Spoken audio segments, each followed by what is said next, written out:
the journey from going from nothing and just creating our own work and trying to be seen, get an agent, like that took years before we actually landed anything. Like even down to you start looking at things about yourself and you start seeing insecurities and thinking, I had a mohawk at the time and I was like, is it because of my mohawk? Am I not getting roles because they can't cast me with a hairstyle like that? Is it too distinct? Do I need to cut off my hair? Do I need to wait until I get a little bit of stubble on my beard? You start really going through all these things and you just realize that no, it's just not your time yet. And landing EastEnders for me, it was dope because one, it was a milestone and it was very strategical. Like I always said to myself, do I really want to do a soap? Like I'm a movie star. I'm going to tell stories. And the way I look at soaps, for me, it's not really, you're not really telling stories. You're just telling bad news every week, you know. And it never was really something in which I was like, that's my end goal. Whereas for some people it might be, but it was very strategical in the sense that it put me on the map to a lot of people. That's like one of our biggest shows in our country, and profiling, it allowed me to kind of get to that point in which now I can really allow others to see me in a certain light. So it was a really big milestone in terms of that journey and where I'm going, and having a point in my career in which was like a bit of a spinner, a bit of a turner, where people can kind of look at you and say, oh, he's actually an actor, or he's acting now, you know. And no matter what you do before, whatever you do, and that will happen again when I land my first Hollywood film or TV show, they're going to look at it and say, oh yeah, like they still don't take you seriously as much as you think that they do. So yeah, that was a great milestone, and I was thrilled, over the moon for the opportunity, and just like, yeah, praise to God for giving me that opportunity, man, because it was huge. And yeah, I'd do it all over again. Comedy is one of the most versatile, shareable forms of content online. And when you're, especially as a black actor, you don't get the opportunities in which you deserve or you want. So you use comedy as a means of trying to put yourself out there to then be noticed by people to get more opportunities. And there's this constant tug and pull of, if you do comedy and you want to be a serious actor, how are you going to be depicted? But my thing has always been like, talent is talent at the end of the day. And if you do a bunch of comedy roles and then you do a straight acting role and it's just drama, as long as you portray that straight acting role as it needs to be, then they're never going to look at you and say, oh, but he's like, no, like the talent's there, like you can see it.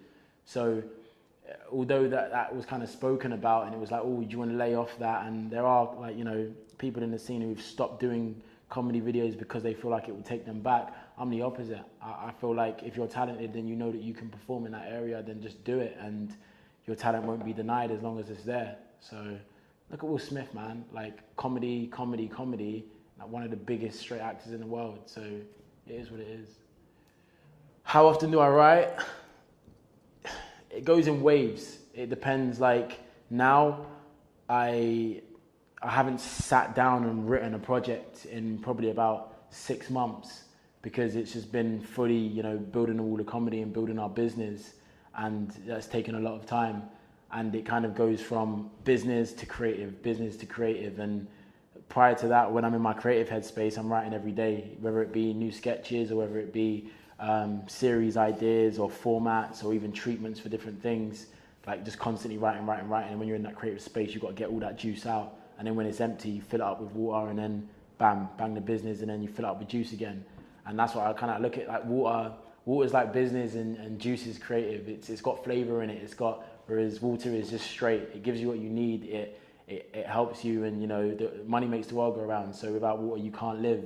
But at the same time, when you have that juice, when you have that creative zest, that energy, you can't deny the way it makes you feel, man. How I balance business and creative is dedication. It's got to be. A lot of the time, people do. We have 100% of our time, and how we use it a lot of the time is we do 80% of we spend 80% of our time doing things that don't matter, and 20% of our time doing things that do.